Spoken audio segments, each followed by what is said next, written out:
Parshas Balak is one of the most interesting and unusual parshios. The entire narrative, almost the entire narrative of our Parsha, is told from the viewpoint of our enemies. After the stunning victory of the Jewish nation over their foes on the east bank of the Jordan, Balak, the king of Moab, resorts to unconventional warfare to stave off the Jewish juggernaut, and he hires the famous sorcerer and prophet of the nations. He hires Bilaam to curse the nation. So you have two people here, the two, antagonists of the Jewish people in our Parsha. Balak, the king of Moab, and the inconveniently similarly named Bilaam, the sorcerer, the prophet, who he hires, who Balak commissions to curse the nation. Now, Bilaam is one of the worst villains of our history.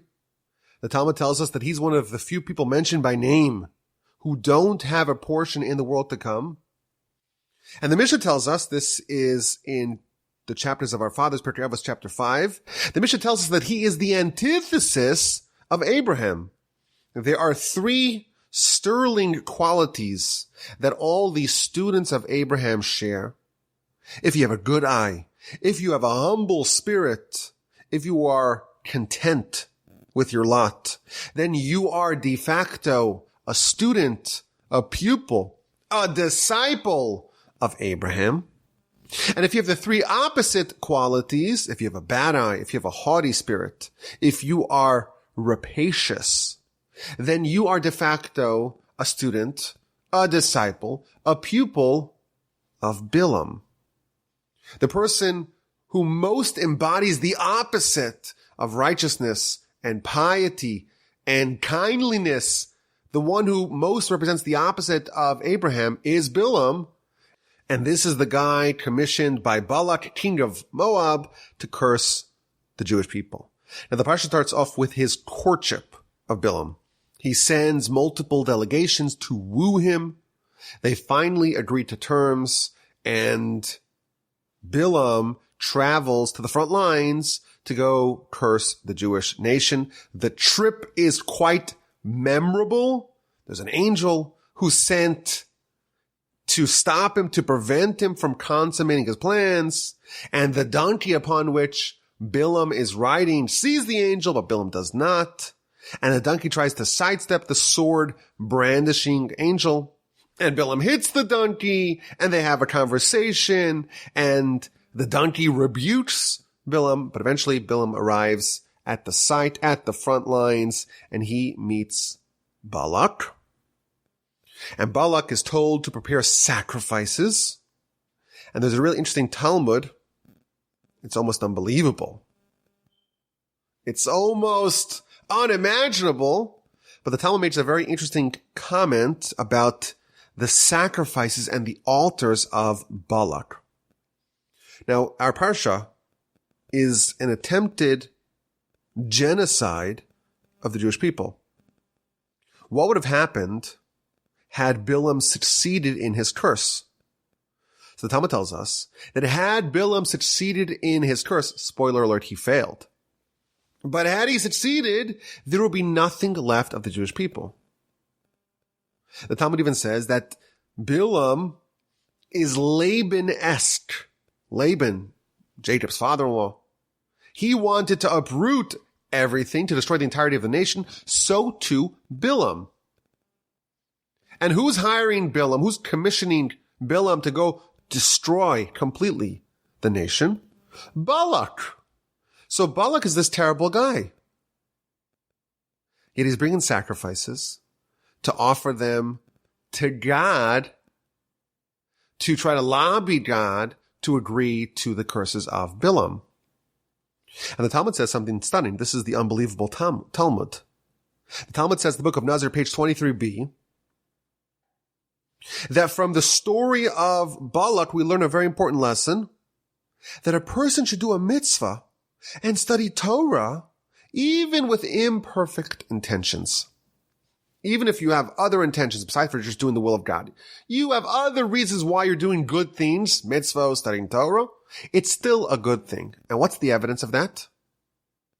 The evidence is from Balak, who did a mitzvah in our Parsha to offer sacrifices to God, albeit with the most corrupt and genocidal intentions. He did it because he wanted to beseech God to destroy the nation. But nevertheless, he did something good. He did a mitzvah. And as a result of that, he merited a very special descendant. Balak is the great grandfather of Ruth the Moabite. So Balak is the king of Moab, and his great granddaughter is Ruth the Moabite.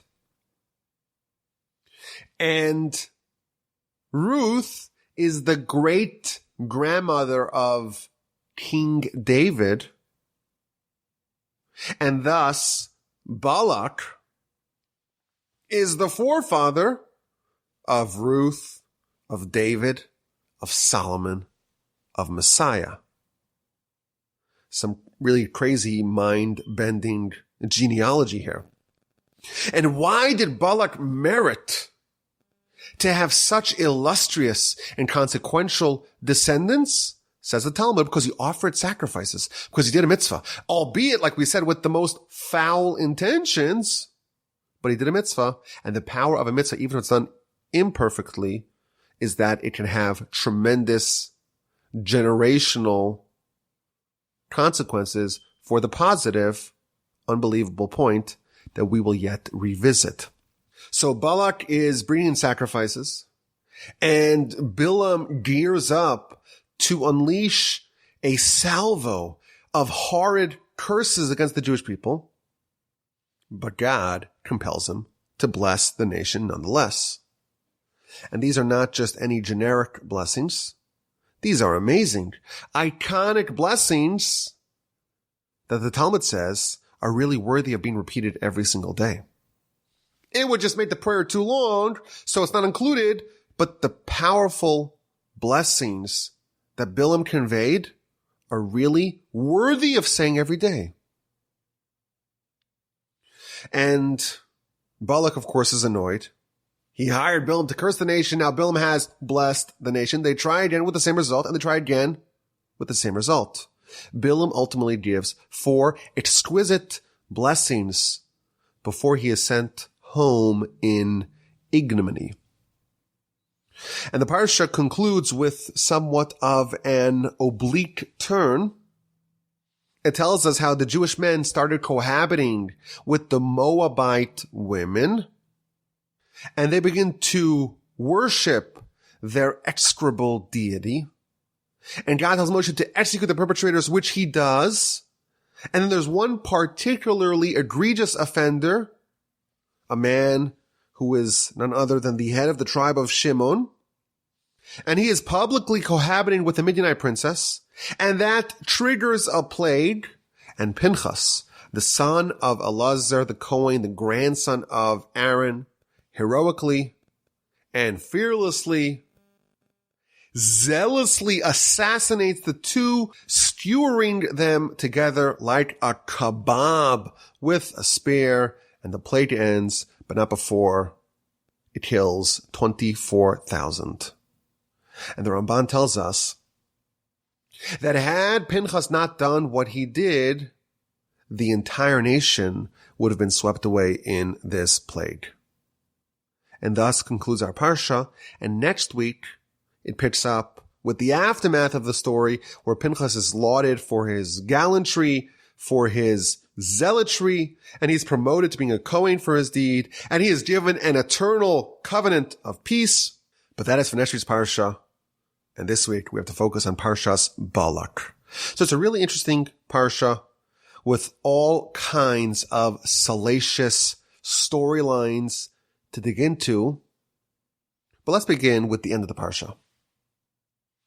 Parsha starts off with the whole saga of Bilaam and Balak, and they're trying to curse the Jewish people, and they fail, and there's a talking donkey, and there's the whole negotiations of the various delegations that Balak sends. and all these effusive blessings that Bilaam is forced to give. And the Parsha ends with the seemingly unrelated story of the Jewish men cohabiting with the Moabite women and worshiping their deities. So Rashi explains to us this somewhat awkward transition. Rashi says that this really is part of the Bilaam story. Bilaam, when he was unsuccessful at cursing the Jewish people, he gave Balak a suggestion.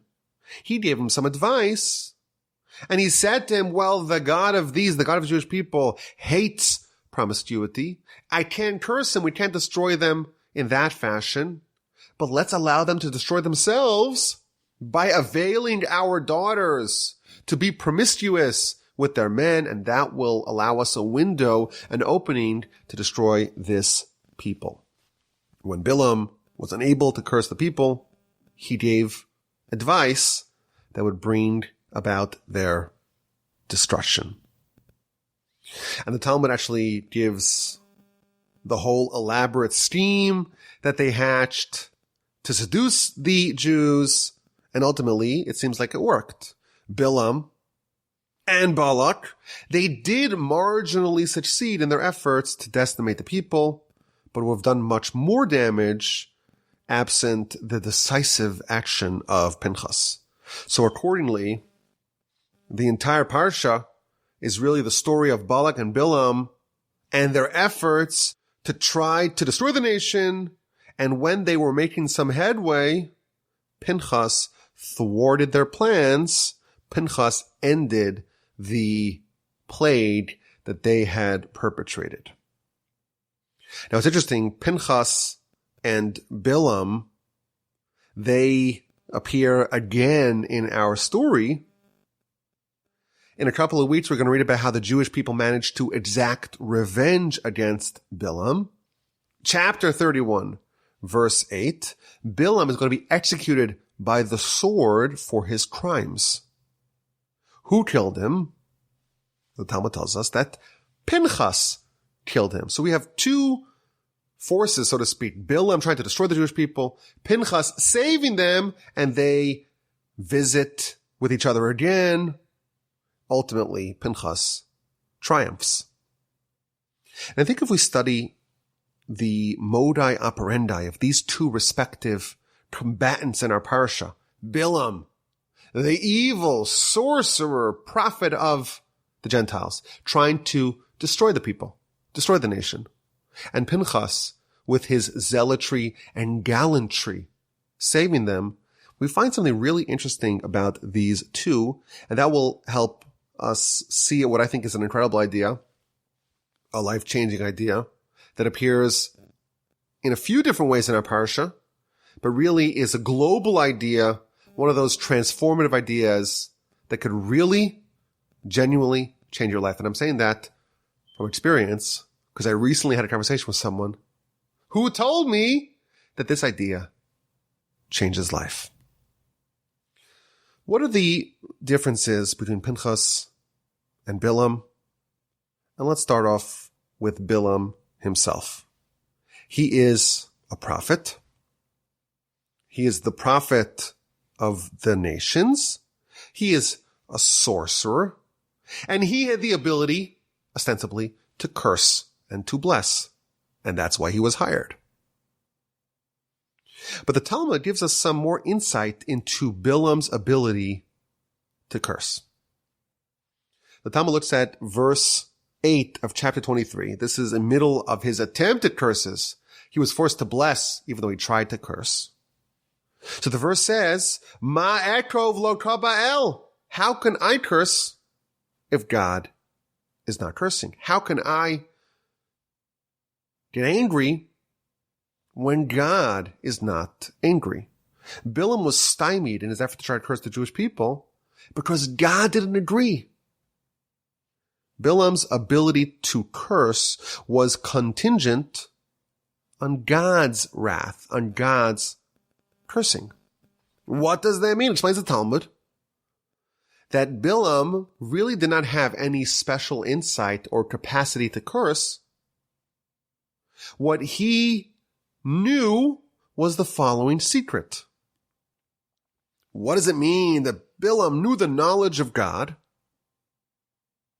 He knew that there was a moment every day when God unleashed some wrath. There was some expression of divine anger every day. For a fleeting moment, a fleeting second, God gets angry, says the Talmud. And Bilaam knew how to pinpoint that precise moment, and he would wait for that propitious moment to come, and he would pounce upon it, and he would channel it, and he would use that moment to curse the nation. And the Talmud says that during the entire saga of Bilaam, God temporarily suspended his practice of getting angry, of having wrath every day. And that's why Bilaam says, I can't curse them, because God's not angry. God's not cursing them. God has no expression of wrath. And therefore, my usual shtick of finding this time where there's this divine anger and wrath and channeling that and directing that for a curse, it doesn't work today. I cannot curse this people. And the Talmud says, had God, as is typically done, had God had an expression of anger during this time, Bilaam would have seized upon it, pounced upon it, and cursed the Jewish people, leaving absolute destruction in his wake. That was the power of Bilaam's curse. There is a moment every day, a fleeting moment, when God is angry. What that means, I don't know. It's possible that it has something to do with the fact that there is a slight element of divine judgment still present in the world. The Talmud tells us that there is a quality or an attribute of God called strict divine judgment that's so severe and exacting that even Abraham, Isaac, and Jacob, the titans, the most righteous of our people, cannot withstand such withering judgment. And even though the Almighty does not typically interface with the world using that system of divine judgment, nevertheless, there is a moment of it every day. And at that moment, that is the time, the propitious time, that curses land. And Bilaam's superpower was that he was able to identify and isolate that moment when God was angry, whatever that means, and use that moment to curse. Now, when is that moment?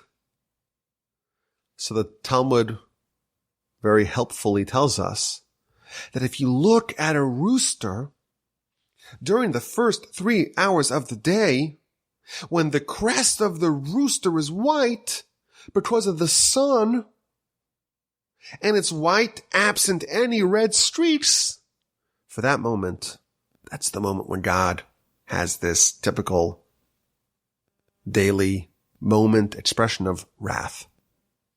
And the Talmud relates an amusing story. There was one of the great rabbis, Rabbi Yeshua ben Levi, and there was a heretic who would drive the great rabbi crazy. And the great rabbi said, okay, give me a rooster. Let me examine the rooster. And the second that the crest of the rooster gets completely white with any streaks of red, I'm going to curse this individual. And he was watching the rooster waiting. And when the moment was about to arrive, he fell asleep. He dozed off. And when he woke up, it was too late. And he says, okay, this is a divine message that this is not the way we're supposed to do it. Cursing our enemies is not our way. That's this idea of a divine moment of wrath that Bilaam was able to channel. He was able to pinpoint it and to channel it, and that's how he cursed. And during the time of this whole saga of Bilaam, God temporarily suspended this practice of having a moment of anger every day, because otherwise Bilaam's curses would have landed with catastrophic consequences for the subjects of his curse. So obviously this is a subject that demands an explanation. What does it mean, this daily moment of rage, of anger, of wrath? What does it do with the white crest, absent any red streaks of the rooster? But let's focus on what this tells us about Bilaam. God gets angry every day for a fleeting second. But hey, we survive. We're not destroyed. From God's perspective, that moment of wrath is contained. It's a discrete, isolated, siloed off moment. Bilaam's cursing ability was his ability to take that moment, that point of wrath, and to expand it and to channel it. And to take it from being just a point of wrath to make it one that causes total destruction. He was able to pinpoint the slightest point of vulnerability, the fleeting moment of wrath, and transform that little point into a curse that destroyed not just the point, it destroyed everything. Bilaam, in this context, reminds me of cancer. There's this one rogue, misbehaving cell. Out of trillions. A tiny little point of a problem of wrath in the enormous ecosystem of a body. But what happens? For some reason, that problematic point metastasizes and expands and it spreads until it destroys everything good, everything that was good and productive and useful and helpful. It's all destroyed due to what started off as being just one little point.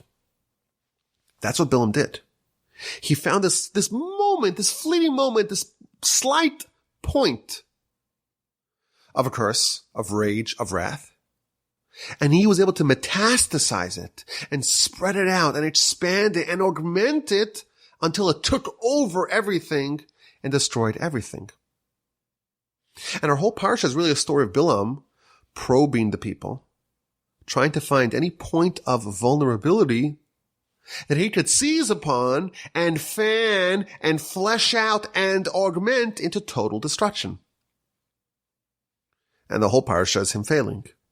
God didn't get angry. He looks at the nation and he sees that their roots are strong. Abraham, Isaac, and Jacob are unmovable, unflinching mountains. And then when the first angel, the first vantage point doesn't yield any fruits, he tries to see the nation from a different point, from a different angle. Maybe there could be some point of vulnerability. Maybe there's an opening, a window to land the curse, to work your magic and expand that little point of wrath into total destruction. And he looks at the nation and he says, there's no sin in Jacob. There's no iniquity in Israel. There's no point of vulnerability to land a punch. There's no rogue cell to metastasize. Let's change the angel again. Let's go to a different mountain. Let's see the nation from a different vantage point. Ma tovu ohalecha Yaakov. How goodly are your tents, O Jacob, your dwelling places, O Israel.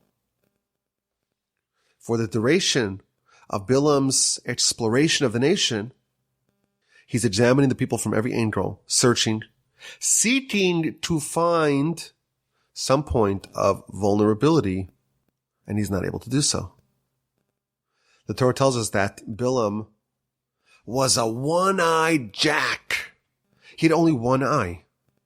He refused to see the full picture. He was looking for only one thing. He was looking intently for this point of vulnerability, to find the flaw, to find the bad. And of course, his intent was that once you find that point, he was going to draw it out. He was going to expand it, to metastasize it, resulting in the total destruction of the people. Now you compare this to Abraham. Of course, the Mishnah tells us that Bilaam is the opposite of Abraham. What was Abraham trying to do? This nation that Bilaam was trying to curse was a completely righteous nation. And he was trying to find a flaw, a liability in this nation. Abraham was the opposite. He looked at a nation, the people of Sodom and Gomorrah, completely corrupted people, and he was trying to find one minuscule point of righteousness. Maybe there are only 50 righteous people in this entire metropolis. What about 45? What about 40? What about 30? What about 20? What about 10?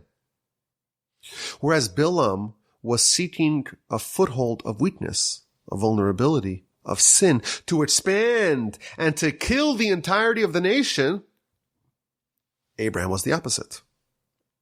If there was a foothold of goodness, of righteousness, Abraham would do a reverse Bilaam. He would expand that into total salvation. Bilaam is a cancer, a point of death spreading to kill everything good. Abraham is like an elixir of life, spreading life and salvation and goodness with one little point to a completely stricken body. You know, this reminds me of the luz bone that we talked about a few months ago. The luz bone from which resurrection stems. And we explained in the past that everyone has this bone called the luz bone that never dies. And that one point of eternal life can spread to result in a resurrection of the entirety of the dead body. Bilaam's the opposite. He finds that one point of death and he uses that to kill an otherwise living and vital and healthy body. Abraham is like the luz bone, spreading life and goodness with one little point to an otherwise dead body.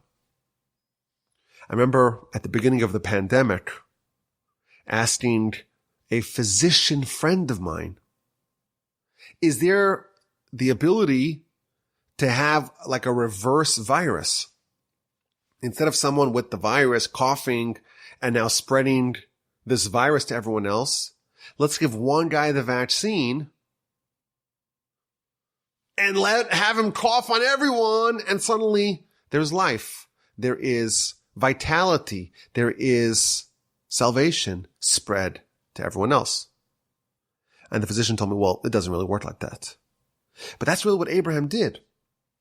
To insert one little point of goodness, or to discover and reveal one little point of goodness, and to have that spread in the opposite way of the cancer, have the life spread and permeate what would otherwise be a dead entity.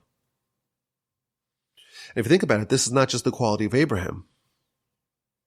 This is how God treats us too. We mentioned earlier, the Talmud tells us that Balak merited to have Ruth as a descendant. Why? Because he did a mitzvah. What mitzvah did he do? He brought sacrifices. Why did he bring the sacrifices? To curse the Jewish nation. It doesn't matter. We're not looking at the intentions, just the deed. It was a righteous deed. It was only a tiny little point of righteousness. His motivation, everything that he was trying to do was evil, but he did a mitzvah. And that little point of righteousness, of goodness, as minuscule as it may be with relation to the entirety of his deed, God finds that point of righteousness and spreads it out and fleshes it out and broadens it until the result is the righteous matriarch of King David, until it's Ruth. So Bilaam is not only the opposite of Abraham, he's also acting against the ways of God. Of course, it makes sense. We're told to emulate God. That's what Abraham did. And Bilaam is the opposite. The lesson, of course, for us is that we should try to take the path of Abraham, to try to find the point of goodness and to flesh it out, to save the sinners of Sodom, to reward the point of goodness of Balak. But Bilaam's the opposite.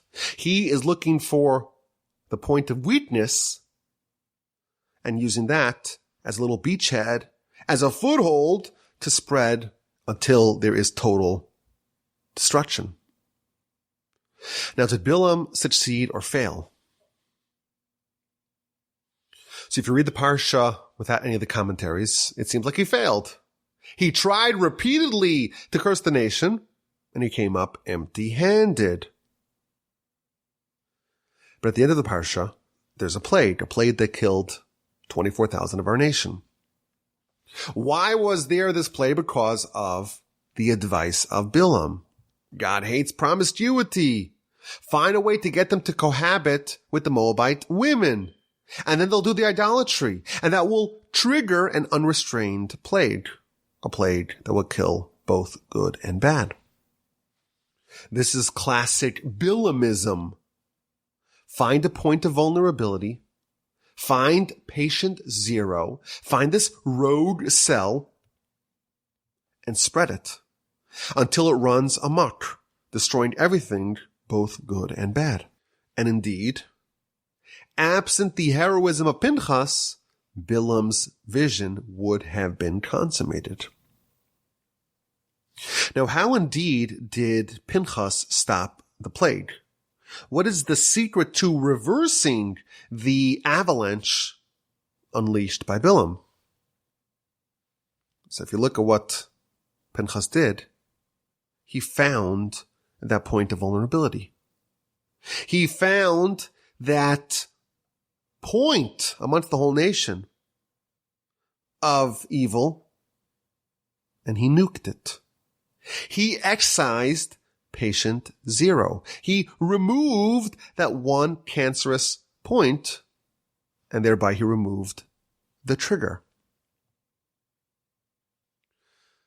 Bilaam is always looking for that one point of evil. What happens when you find it? How do you address it? So what Bilaam liked to do was to fan those flames until there was total destruction. And what Pinchas showed us, or what he did, what he exhibited, is the removal of that point of evil, and thereby depriving the inferno of its energy. Pinchas found that cancerous point, and with a scalpel removed it and prevented it from spreading. Now it's interesting, if we study Pinchas and compare what he did to stop a plague, and we compare that with what Aaron did a few weeks ago in Parsha's Korach, what he did to stop a plague, we find something really interesting. How did Aaron remedy the plague? Well, he took incense, the Ktoris, and stood between the living and the dead. Now, in the past we've talked about incense. It's a cocktail of 11 different spices, some of them really good on their own, some of them really rancid and putrid on their own, but the mixture together makes something which is better than any one individual spice on its own. And we've explained in the past that the philosophy behind the Ktoris, behind the incense, is to take the bad and mix it with the right ingredients of the good, resulting in something so aromatically, symphonically pleasant that it uplifts everything and it makes the net result better than any individual spice on its own. And even the spice that on its own is terrible, is rancid, it ultimately contributes towards the final result. So what Aaron demonstrated with the Ktores, with the incense, is that he took that point of evil and he defanged it of its evilness. He made it good. He took the bad part, he took the patient zero and made it something which contributed towards the positive smell, the positive aroma, towards being good. Aaron got rid of the plague by taking that point of evil and making it not evil anymore. Positioning it in a way that not only is it not harmful, it's good. It contributes towards the overall aroma. Pinchas had a different way to deal with this point of evil that was unleashing a plague. He isolated it and he removed it. He nuked it. He got rid of the harmful and contagious force, and thereby he stopped the plague. Bilaam, what he did is he found the specific point of evil and spread it out until everyone was affected. He took that one moment that God gets angry every day and he tried to spread it everywhere. He took the point of corrosion and artificially encouraged it to permeate the entirety of the thing. Pinchas and Aaron found ways to neutralize the point of evil. And Abraham shows us that there is an opposite way of behaving. And that is to find a specific good point and to spread it. And even when you have an entity, a body that's entirely bad, there is a way to isolate and identify the point of righteousness, of goodness, and use that to spread righteousness and goodness to the entirety of the thing. I think there's a very powerful lesson from this idea. We have Bilaam. He takes a point and spreads it. We have Abraham in the opposite fashion, taking a good point and trying to spread it. And we have God in the episode of Balak offering sacrifices, again taking one slight point of righteousness and spreading it. And then we have the efforts to contain a bad point, that of Aaron and of Pinchas. All this tells us that a very small trigger can unleash a very big move. And it works both ways. A small sliver of bad can be expanded into a malady that destroys everything. And that's the expertise of Bilaam. And once a Bilaamian plague is unleashed, there are two different ways to end this plague, like Pinchas, trying to excise the trigger, finding that harmful catalyst and removing it. And like Aaron, converting that bad thing into something good and thus defanging it. But again, there is a positive version of this as well. If a point of a vulnerability can be destructive to the entirety of a thing, a point of light, a ray of light, can illuminate an entire dark world. And I want to read to you a piece from the writings of Rabbi Nachman, the founder of the Breslev Hasidic movement, passed away in 1810.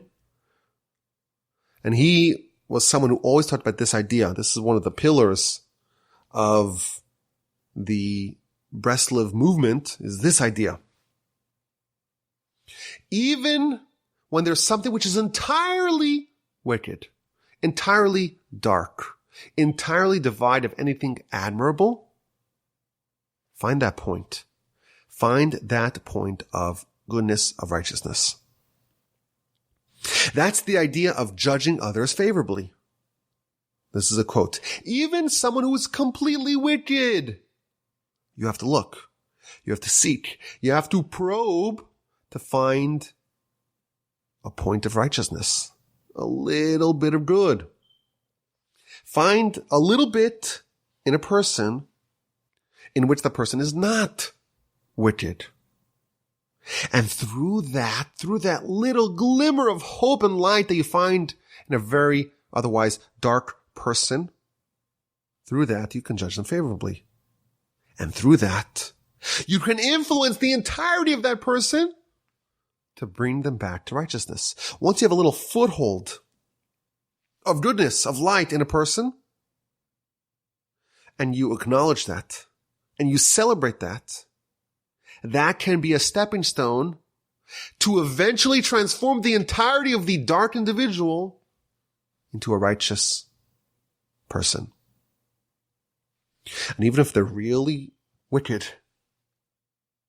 they're really dark, you have to work really hard, it's not possible that there is no ray of light. They certainly did a mitzvah in their life. And even if the mitzvah wasn't perfect, there was an element, a sliver of that mitzvah, which was devoid of wickedness, which was righteous. And through that, once you have a tiniest little point of goodness within a person, you have a foothold. Now you have something to work off. Now you have something to spread from. You land, get a foothold, get a beachhead. That's the hard part. But once you have something, you have a little piece of real estate in a person that's righteous. Now you just expand that.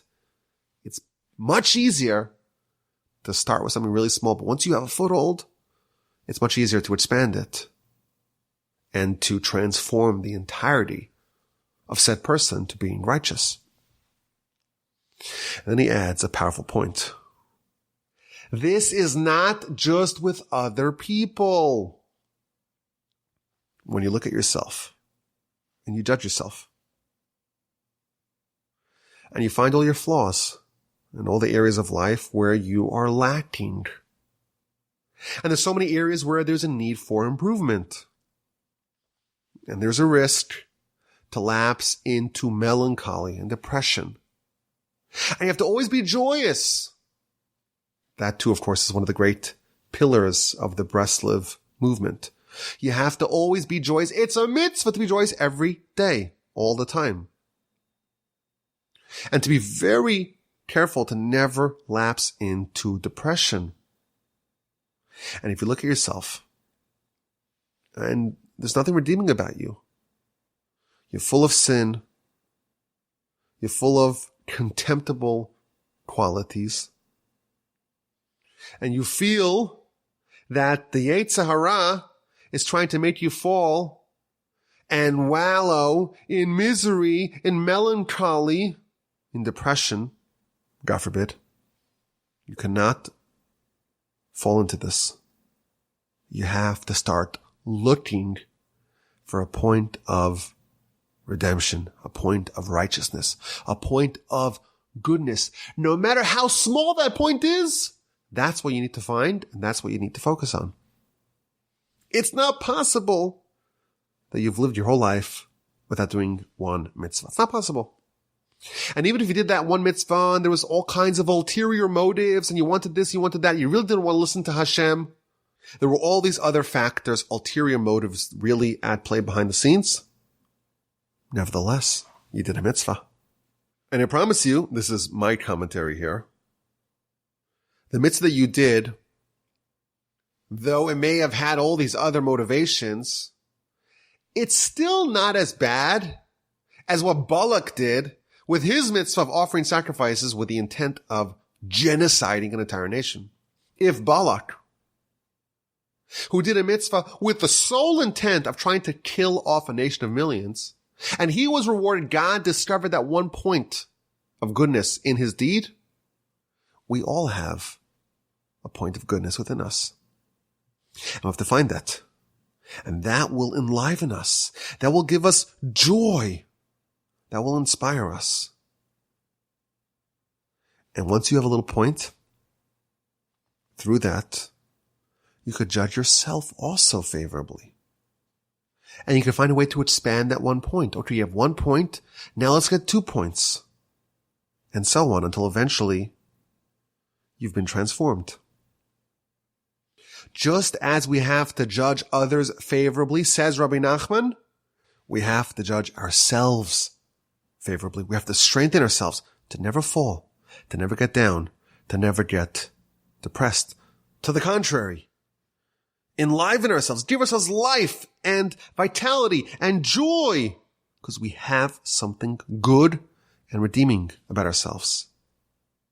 And even though there may be a lot of noise, focus on the little ray of good and hope and light within us. There is a lot of power with one little point. Land that point, land and expand. Okay, let's get to this week's exquisite insight. Are you ready? It's a special one in my opinion. It's one of those exquisite insights that you get the sense there's a lot more there. This maybe could have been its own podcast, maybe sometime in the future. But right now, it's just an insight. Moab has a problem. Moab has a nation at their doorstep who doesn't seem to follow the normal course of military events. They're winning against these mighty nations. And they have to find a solution. So they go to the elders of Midian. And Rashi tells us, this is in verse 4 of chapter 22. Rashi tells us something really interesting. Why did they go to Midian, of all places? Midian, of course, that's the place where Jethro is from. That's the place where Moshe escaped to in chapter 2 of Exodus. When Moshe was a little boy, and he saw the Egyptian man striking the Hebrew man, he killed the Egyptian man, and eventually it was found out that he killed an Egyptian. And he was wanted for murder, and he escaped and went to Midian, eventually marrying the daughter of Jethro, and only coming back to Egypt after the episode of the burning bush, and God commissioning him to go save the nation. So Midian is the place where Moshe came of age. And when Moab was trying to figure out how do we deal with this juggernaut of a nation, they said, well, their leader grew up in Midian. Let's go to Midian and do some field research. Let's get a scouting report from his hometown and find out and discover what he is made up of. So they went to Midian. And the elders of Midian said, we remember Moshe. We know his whole superpower is in his mouth. If so, says Moab, we're going to hire someone who equally has the power of the mouth. And that's why they hired Bilaam, because he can thwart, he can be the foil of Moshe. So if you study this Rashi, you notice that there are 3 different points. Number 1, they chose to do some field research in his hometown, in the place where he grew up, in Midian. And the people of Midian, the elders of Midian said, well, Moshe's superpower is in his mouth. And that's why they decided to counteract him with someone whose power is also in his mouth. So there are a bunch of obvious questions to this. First of all, we know that Moshe did not grow up in Midian. He grew up in Egypt. It seems to be factually incorrect to say that Moshe grew up in Midian. In fact, when he came to Midian, he was called an Ish Mitzri, an Egyptian man. So why didn't they go to Egypt? Why specifically did they go to Midian? Point number 1, put it aside. Additionally, point number 2, it seems to be inaccurate. Their scouting report of Moshe was that his superpower is his mouth. We know that Moshe's weakness was his mouth. It was Moshe's hamstring. Where in Midian did Moshe exhibit his speaking prowess? In fact, when God says to Moshe, go save the Jewish people, he says, how can I do it? I'm hard of speaking. I have a heavy tongue. I have a heavy mouth. Point number 2, let's put those off to the side. Here's the insight. Moshe, his superpower is concluded to be his mouth. What's the way to foil him? The Moabites determined that the way to foil someone whose superpower is in his mouth is also with someone whose superpower is in his mouth. You fight fire with fire. If you remember last week, the nation of Edom, when the Jewish people wanted to cross over and they made a request, and the people of Edom came out with their sabers rattling. If you look at Rashi, it seems like they took the opposite approach to the Moabites. That whole back and forth between the Jewish people and Edom was about the Jewish people coming as Jacob and Edom responding as Esav. So they weren't fighting fire with fire. You'll use the power of the mouth. We'll go with someone who has the equal strength of mouth. They were fighting with the opposites. Somehow over here, there is a different philosophy of encountering an enemy. Either you find their weaknesses and you try to expose it, you try to exploit it, you try to go with the opposite power, or you find their strength and you try to neutralize it with ever more strength. To me, this is an insight because it seems like there is maybe a lot more here of two different philosophies of how you deal with an enemy, or at least how our enemies dealt with us. Bilaam, you have a superpower of your mouth. You're the right guy to fight Moshe, whose superpower is in his mouth. Whereas Edom last week, they came with a different posture. Oh, you're coming as Jacob. We're going to respond as Esav. It's an insight. It's like last week, a bit half-baked, but that's okay. It's an exquisite insight, something to think about, something to ponder and cogitate upon and ruminate upon. Until next week, have a great day. Have an incredible week. Have an exquisite and stupendous and fantastic and splendid and uplifting and inspiring Shabbos upcoming. And please God, with the help of the Almighty, we'll talk again next week. We'll keep the streak alive. As always, my email address is rabbiwolbe@gmail.com.